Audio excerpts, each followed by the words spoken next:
אני רוצה להדגיש את התרתי דסתרי שגמרתי איתה בפעם שעברה. שני דברים שסותרים אחד את השני. אם אני מתפלל מנחה אחרי פלג המנחה, אז אני הולך כמו רבנן. אם אני מתפלל ערבית אחרי פלג המנחה ולפני שקיעה, אני מתפלל כמו רבי יהודה. זה שני דברים שסותרים אחד את השני. אני לא יכול לעשות כמו רבי יהודה וכמו רבנן באותו יום. היה זמן שהם אף פעם לא עשו כמו רבנן ורבי יהודה בחיים שלהם. זאת אומרת שכל אחד בחר, אני עושה כמו רבי יהודה לכל החיים, או אני עושה כמו הרבנן לכל החיים. אבל בימים האחרונים, בשנים האחרונים יותר, בעשרות האחרונים, לפast few decades, הם קיבלו חכמים, רבנים פוסקים, שמותר לעשות כמו רבי יהודה ביום זה, וכמו רבנן ביום אחר.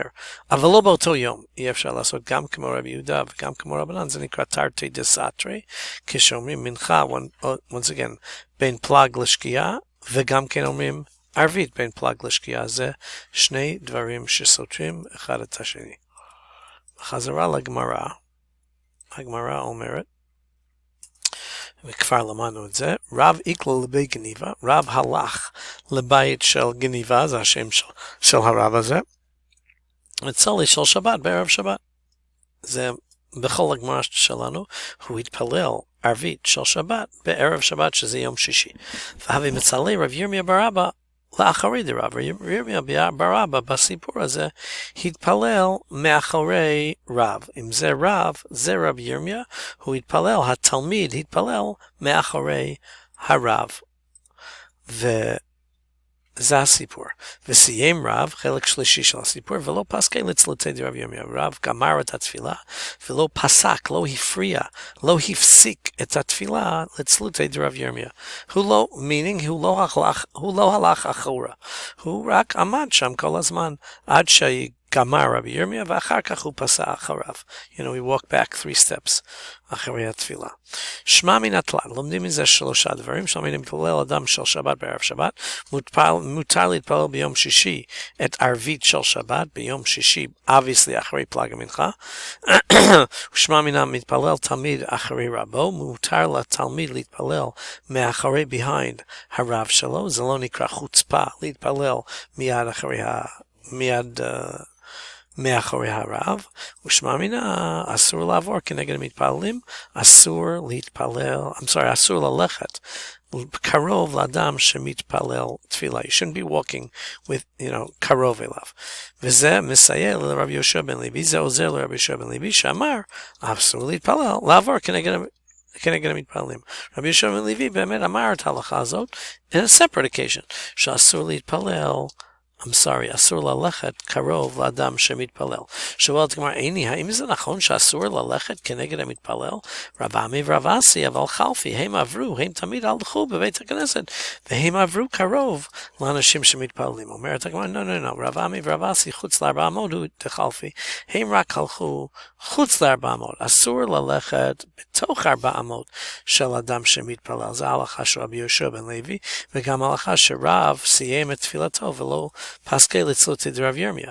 אבל אם זה, וזה מה אבל רב עמי ורב אסי עשו את זה מחוץ ל400, ולכן זה היה מותר.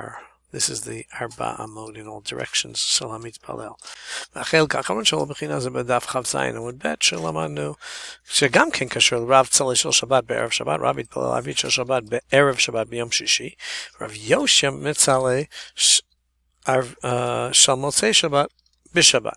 רב יוסי התפלל ערבית של מוצאי שבת, של יום ראשון, כאילו הערבית של מוצאי שבת בשבת, again, obviously אחרי פלג המנחה.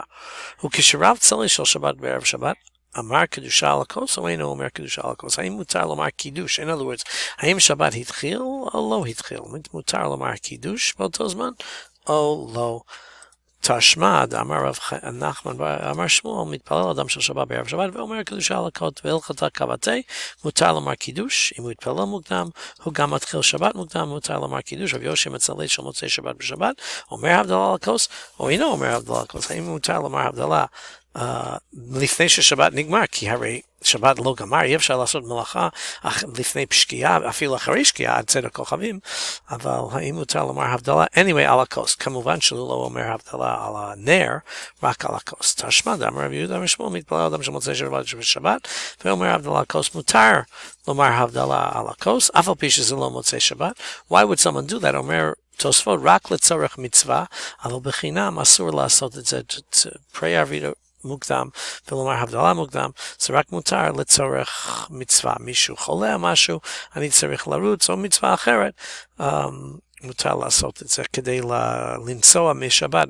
מיד אחרי שבת, אני לא צריך להתפלל ערבית, because I did that already, אני לא צריך לומר הבדלה, כי עשיתי את זה כבר גם כן. הוספנו שהנר עצמו, זה מדליקים אותו במוצאי שבת, כי יש שם בראת אש במוצאי שבת, או הראה לאדם איך לעשות אש, איך להצית אש, איך להדליק אש.